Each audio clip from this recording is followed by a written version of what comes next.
mempresentasikan hasil dari diskusi kami, yaitu mengenai materi resensi. Sebelum masuk ke dalam presentasi, ada baiknya kami memperkenalkan diri terlebih dahulu. Sebelumnya, perkenalkan, saya Sofia Putami, bertugas sebagai moderator pada presentasi kali ini. Dan anggota kelompok saya Judi Jessica, saya Yusuf Badila, saya Sylvie Nadila, saya Pimpin Dani. Untuk materi pertama yaitu mengenai pengertian dari resensi yang dijelaskan oleh Jihan. Kepada Jihan kita persilakan. Terima kasih Kali ini saya akan menjelaskan tentang pengertian dari resensi sendiri. Menurut UTS Purwadanta, resensi adalah pertimbangan atau perbincangan tentang buku. Juga kita dapat menilai kelebihan dan kekurangannya, daya tarik tema dari buku tersebut, dan dorongan untuk para pembaca buku tersebut. Selanjutnya, kalau menurut Saryono, resensi itu adalah esai yang berisi laporan, ulasan, pertimbangan baik buruknya, serta argumentasi dari buku tersebut. Itulah pengertian dari resensi. Saya kembalikan kepada moderator. Baik, terima kasih kita ucapkan kepada Jihan telah menjelaskan apa itu pengertian resensi. Selanjutnya, kita masuk ke dalam bagian struktur resensi. Bagian ini akan dijelaskan oleh Jenny. Kepada Jenny kita persilakan. Baik, terima kasih moderator. Di sini saya akan menjelaskan mengenai struktur resensi. Nah, struktur resensi ini ada 5 bagian. Yang pertama itu identitas. Nah, identitas ini biasanya berisi pengenalan dari suatu buku yang akan diresensi oleh penulis. Biasanya terdapat judul, pengarang, penerbit, tahun terbit, ukuran buku dan tebal buku dan lain-lainnya. Yang kedua itu berisi orientasi. Nah, orientasi ini biasanya pengenalan gambaran buku yang akan diresensi dan alasan mengapa sih penulis itu memilih buku tersebut. Yang ketiga itu ada sinopsis. Nah, biasanya sinopsis ini berisi sedikit gambaran mengenai buku yang akan diresensi atau cerita singkat yang akan ditulis oleh penulis mengenai buku tersebut. Yang keempat itu ada analisis, dan yang kelima itu ada evaluasi. Nah, biasanya bagian ini tuh berisi kelebihan dan kelemahan buku. Misalnya menceritakan alur itu gimana, bagus atau enggak, karakternya itu udah cocok atau belum, gaya bahasanya itu gimana, terus udah bagus atau enggak untuk dibaca oleh anak-anak atau orang dewasa. Mungkin sekian yang saya sampaikan. Saya kembalikan ke moderator. Baik, terima kasih kita ucapkan kepada Jenny telah menjelaskan mengenai struktur resensi. Selanjutnya kita masuk ke dalam bagian tujuan dari resensi. Bagian ini akan dijelaskan oleh Pia. Kepada Pia kita persilakan. Baik, terima kasih moderator. Di sini saya akan menjelaskan tujuan resensi. Tujuan resensi ada 7 bagian. Yang pertama yaitu memahami gambaran dan penilaian umum karya. Yang kedua, memberikan informasi komprehensif mengenai karya. Yang ketiga, yaitu mengidentifikasi kelebihan dan kelemahan karya.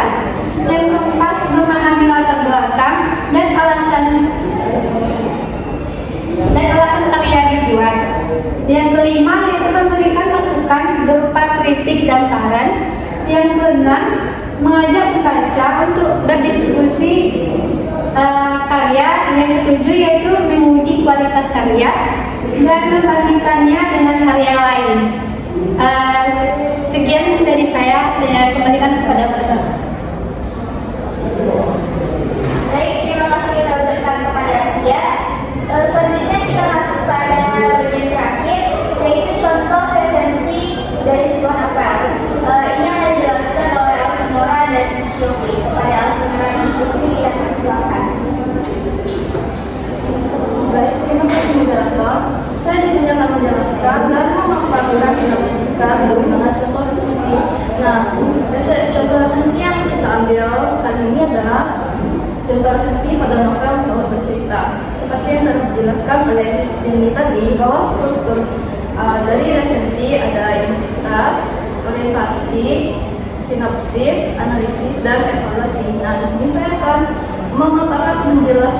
memaparkan bagaimana contoh resensi pada struktur identitas, orientasi, serta sinopsis. Pada kali ini, novel yang kita pilih adalah Lembut Cerita dengan judul buku seperti yang sudah saya katakan tadi, yaitu judul bercerita dengan pengarangnya Laila Chudori.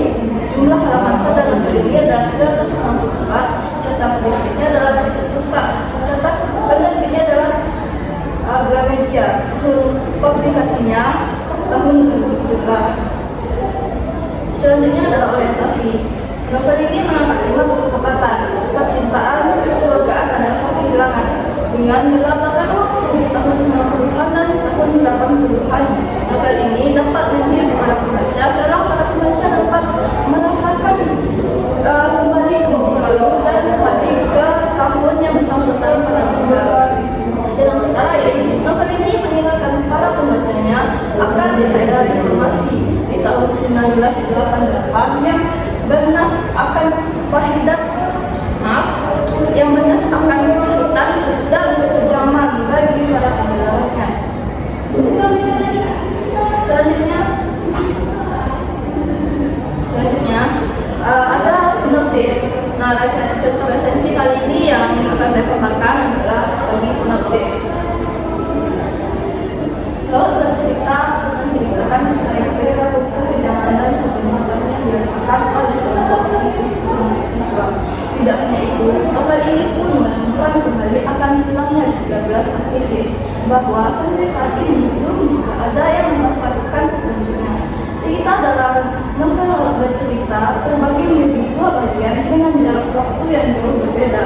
Adapun bagian pertama diceritakan melalui sudut pandang tokoh bernama Biru Laut beserta para kawan sesama aktivisnya seraya menyelesaikan visi atau tujuan mereka.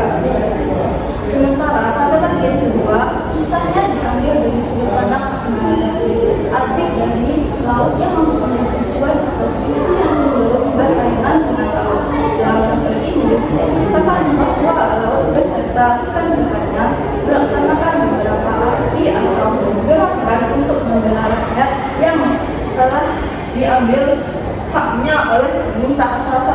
Salah satunya adalah aksi tanam jagung lagi. Akan tetapi jauh sebelum mereka melakukan aksi tersebut, Laut bersama teman-temannya berdiskusi terlebih dahulu yang dikenal sebagai diskusi Pamuju. Dari situlah awal mula Laut dan rekan-rekannya mengetahui dan mengenal arti dari sebuah pengkhianatan. Tidak hanya membicarakan terkait aktivitas Laut dan teman-temannya dalam gerakan yang tidak ini, ada pula sisi kepantasan Laut dan anggota keluarganya. Saat Laut dan teman-temannya berharap semua kehidupan mereka dan orang-orang terdekat mereka pun senantiasa berubah. Nah, bagian yang telah saya jelaskan hanya ada sampai sini saja. Selanjutnya akan dipaparkan oleh anggota kelompok saya.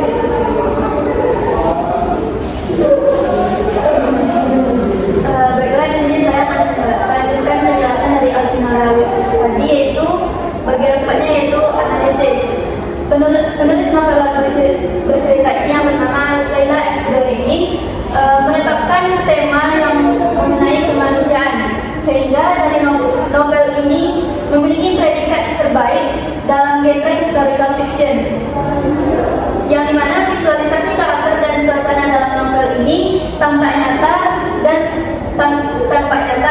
terlebih lagi bagian di mana Laut beserta teman-temannya yang disiksa dan diperlakukan tidak manusiawi.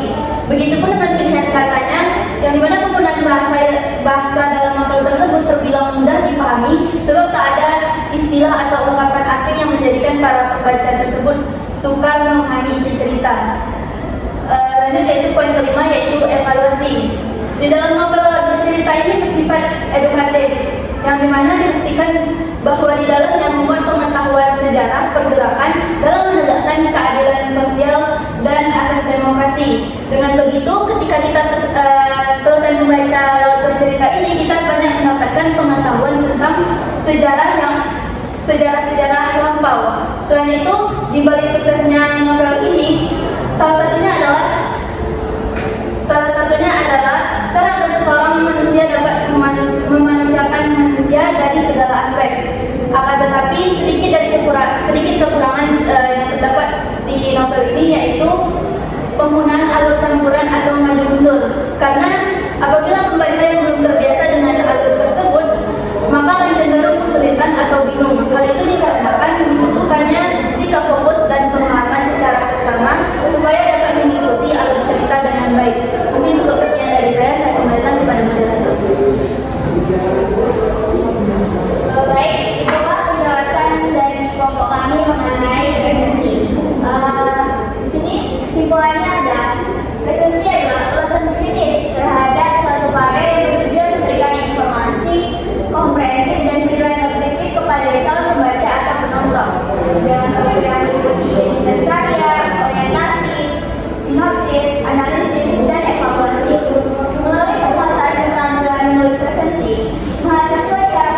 Thank you.